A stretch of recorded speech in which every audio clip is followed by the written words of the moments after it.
Assalamualaikum warahmatullahi wabarakatuh. Salam sejahtera untuk kita semua. Mahasiswa yang saya banggakan. Kali ini saya, yaitu Ibu Tiwi Bina Avanti bersama Bapak Sujadi Rahmat Hidayat, SSN, MSN, akan memberikan suatu materi pada mata kuliah inovasi tekstil. Materi di saat ini adalah kita khususkan pada materi desain permukaan tekstil dengan pewarnaan langsung, yaitu teknik smoke. Mata kuliah inovasi tekstil ini mempelajari tentang cara mendesain, merancang tekstil atau kain, sehingga menghasilkan tekstil yang inovatif atau baru dan bernilai. Desain tekstil pada dasarnya terdapat dua wilayah, yakni desain struktur tekstil dan desain permukaan tekstil.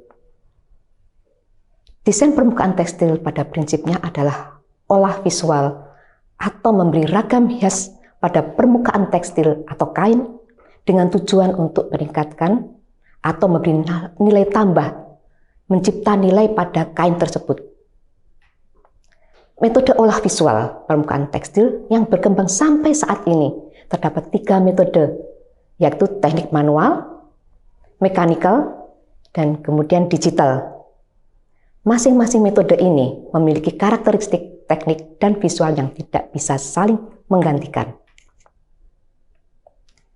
Materi ini fokus pada olah visual permukaan tekstil dengan metode manual, yakni permukaan ragam hias yang dilakukan dengan tangan atau handmade. Ini dilakukan secara langsung pada permukaan tekstil menggunakan peralatan sederhana atau hand tool. Karakteristik dari desain permukaan tekstil dengan metode manual antara lain adalah karakter visual dari pembuatnya atau craftsman yang akan tampil pada karya tersebut karena karya tersebut adalah hasil tangan secara langsung. Metode manual tidak bisa diproduksi dalam jumlah banyak, bahkan sangat terbatas atau eksklusif, karena tidak bisa melakukan reproduksi dengan hasil yang sama persis. Desain permukaan tekstil dengan metode manual terdapat 2 teknik, yaitu teknik rintang atau resist dyeing dan teknik pewarnaan langsung atau direct dyeing. Teknik pewarnaan rintang terdapat teknik batik dan ikat celup. Sedangkan teknik perwarnaan langsung terdapat teknik smoke dan colet. Pada materi pembelajaran kali ini khusus membahas tentang teknik pewarnaan langsung smoke pada tekstil selulosa dengan zat warna reaktif. Tekstil selulosa adalah kain yang terbuat dari serat alam tumbuhan. Zat warna reaktif adalah zat warna yang dapat mengadakan reaksi dengan serat sehingga zat warna tersebut merupakan bagian dari serat. Zat warna reaktif termasuk golongan warna yang larut dalam air. Karena zat warna tersebut mengadakan reaksi dengan serat selulosa itu, maka hasil pencelupan zat warna reaktif mempunyai ketahanan luntur warna yang bagus. Teknik smoke adalah teknik olah visual pada permukaan kain atau tekstil dengan cara mengerutkan kain sebelum diberi warna. Teknik ini menghasilkan visual kebetulan yang abstrak dan artistik. Visual kebetulan ini merupakan hasil dari perlakuan fisik dan reaksi kimiawi zat warna dan material pendukung yang diaplikasikan pada permukaan tekstil. Visual kebetulan tersebut kemudian dikomposisikan menjadi pola dan ragam hias tekstil dengan gaya abstrak yang artistik. Untuk lebih jelasnya, maka berikut ini kita saksikan video pembuatan tekstil dengan teknik smoke. Mari kita saksikan. Berikut adalah bahan-bahan yang digunakan untuk teknik smoke.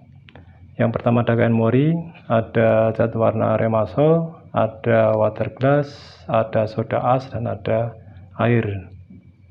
Kain mori adalah tekstil yang terbuat dari serat kapas 100% dengan struktur yang polos.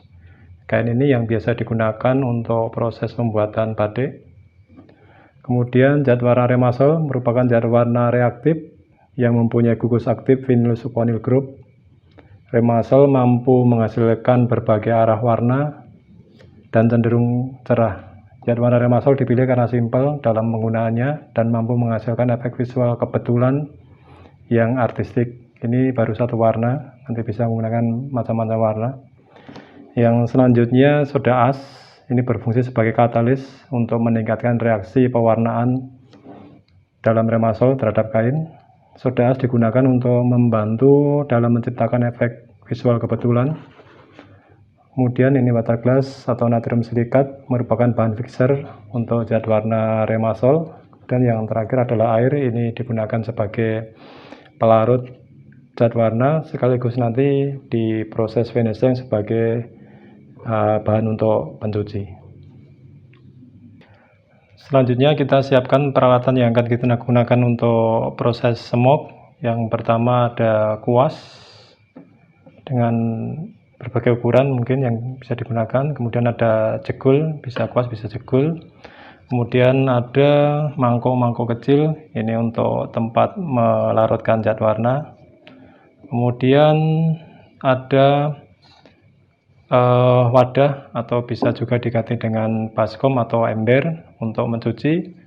Kemudian ada sarung tangan untuk melindungi tangan dari zat warna dan bahan kimia lainnya. Kemudian yang terakhir kita membutuhkan alas dari karpet plastik untuk proses bekerjanya, seperti itu. Di awal kita siapkan desain pola motif ragam hias yang akan kita kerjakan dengan teknik smoke. Ini bisa menggunakan gambar manual ataupun dengan teknik digital dengan komputer grafis. Ini adalah rancangan pola yang akan kita kerjakan untuk praktek kali ini. Ini desain yang sangat sederhana. Garis-garis repetitif, warna merah ungu, putih, biru tua, biru muda diulang seperti ini. Ini yang akan kita praktekkan. Selanjutnya kita siapkan larutan zat warna sesuai dengan warna yang kita butuhkan dalam desain. Untuk pelarutan zat warna remasol, standarnya setiap 1 gram remasol kita larutkan dengan 10 cc air hangat. Ini untuk pelarutan warna standar. Jika menghendaki warna yang lebih muda, jumlah air bisa ditambah. Jika menghendaki warna yang lebih gelap, bisa ditambah larutan warna hitam. Ini setelah dicampurkan dengan air, kita aduk sampai homogen, betul-betul larut zat warnanya. Setelah betul-betul larut, ini zat warna siap digunakan. Proses selanjutnya adalah proses smoke atau proses pengerutan kain. Yang pertama, kain dibasahi dulu dengan air secara merata. Setelah itu diperas atau ditiriskan. Selanjutnya, kain yang masih basah diletakkan di atas karpet plastik seperti ini, kemudian dikerutkan secara repetitif ke arah panjang dan lebar kain.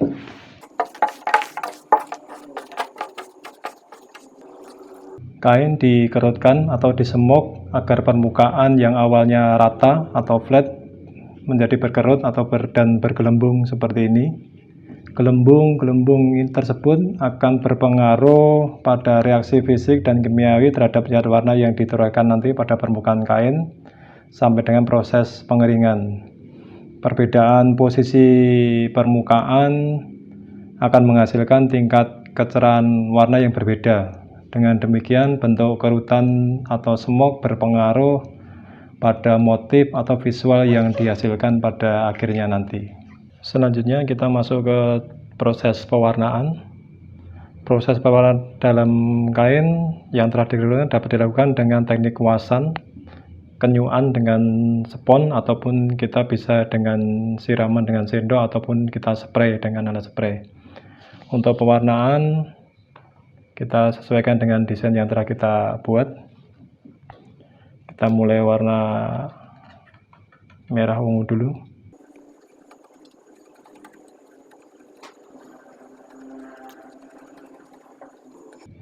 Kita lanjutkan dengan warna biru tua.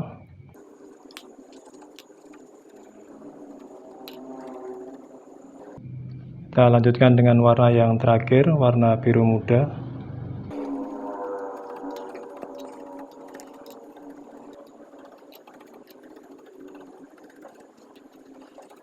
Oke, proses pewarnaan selesai sesuai dengan desain yang kita buat.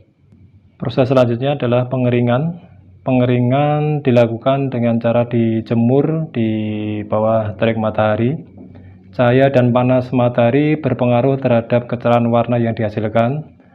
Semakin banyak terpapar cahaya dan panas matahari, warna yang dihasilkan akan semakin gelap. Kain yang dikeringkan tetap dalam posisi terkerut atau smoke seperti ini, sehingga akan menghasilkan warna yang tidak merata karena paparan cahaya materinya tidak merata antara gelembung-gelembung satu dan gelembung yang di bawah dan di atas. Dengan demikian, proses pengeringan juga merupakan proses pembentukan motif visual kebetulan secara natural. Pengeringan dilakukan sampai kain kering secara menyeluruh. Proses selanjutnya adalah pengeringan. Pengeringan dilakukan dengan cara dijemur di bawah terik matahari. Cahaya dan panas matahari berpengaruh terhadap kecerahan warna yang dihasilkan. Semakin banyak terpapar cahaya dan panas matahari, warna yang dihasilkan akan semakin gelap.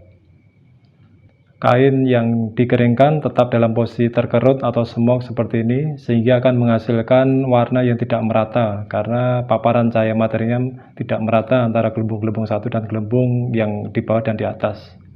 Dengan demikian, proses pengeringan juga merupakan proses pembentukan motif visual kebetulan secara natural. Pengeringan dilakukan sampai kain kering secara menyeluruh. Setelah cat warna kering secara menyeluruh, proses selanjutnya adalah fiksasi. Tujuan fiksasi adalah agar warna tidak luntur. Proses fiksasi dilakukan dengan water glass atau larutan natrium silikat. Jadi seluruh permukaan kain dilapisi dengan water glass, bisa dengan teknik kuasan atau celupan. Yang penting dilakukan secara merata.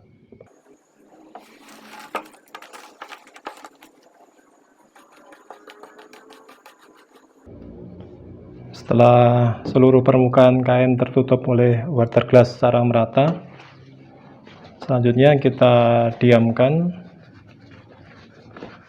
agar bereaksi.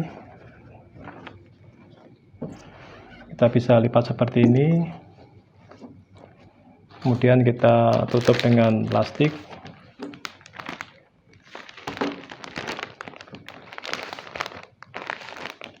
Kita diamkan selama sekitar 5 jam. Setelah kita fiksasi, kita diamkan selama 5 jam. Selanjutnya kita cuci.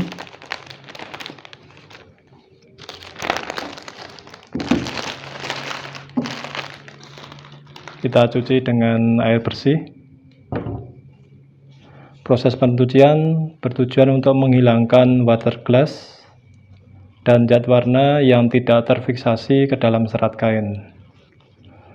Pencucian dilakukan dengan air bersih sampai water glass betul-betul hilang, kain tidak licin, dan tidak ada lagi zat warna yang bleeding atau muntah atau luntur.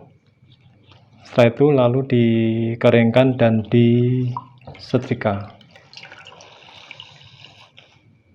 Ini adalah hasil akhir dari ragam hias tekstil atau desain tekstil permukaan dengan teknik pewarnaan langsung atau direct dyeing dengan teknik smoke.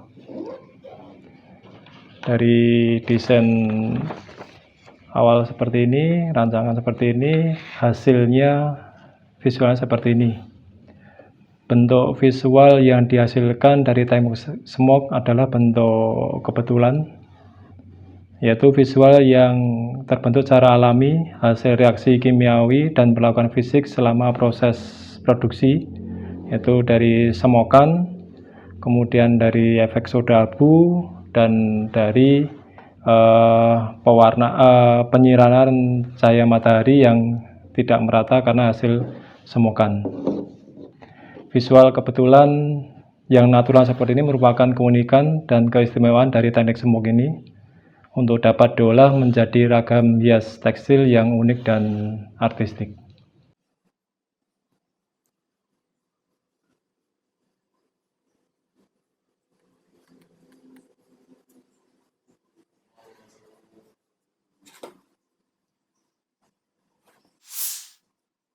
Mahasiswa yang saya banggakan, baru saja kalian saksikan, yaitu cara pembuatan ragam hias pada tekstil dengan teknik smoke. Menarik bukan? Nah, teknik smoke bisa dikombinasikan dengan teknik manual yang lainnya atau teknik kekreativan yang lainnya. Misalnya, batik, ikat celup, ecoprint, rasting, dan seterusnya. Bisa pula dikombinasikan dengan teknik imbuhan atau novelty. Misalnya, beading, sulam, renda, tahit, dan seterusnya.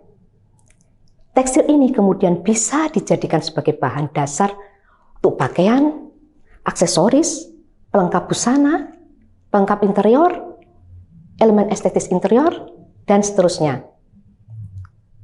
Kita harus melakukan inovasi, mahasiswa ya, untuk menciptakan karya-karya yang baru, yang trendy, dalam memberikan alternatif bagi para masyarakat atau konsumen untuk memilih sesuai dengan seleranya. Selamat berkarya. Wassalamualaikum warahmatullahi wabarakatuh.